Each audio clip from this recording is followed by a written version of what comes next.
Hey everyone! In this quick tutorial, I'll show you step by step how to disable preview notifications on iPhone. Let's get started.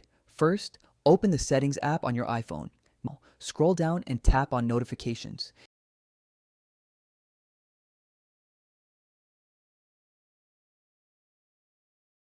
In the Notifications menu, scroll down and look for Show Previews. Tap on it. Here you'll see three options for notification previews: Always, When Unlocked, and Never. If you want to completely disable notification previews, tap on Never. This will hide all message content from notifications. If you want previews only when your phone is unlocked, tap on When Unlocked. This is a good balance between privacy and convenience.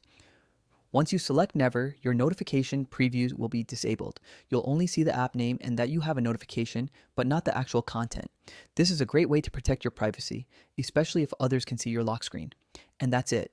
You've successfully disabled preview notifications on your iPhone. If you found this video helpful, please like and subscribe the channel. Thanks for watching.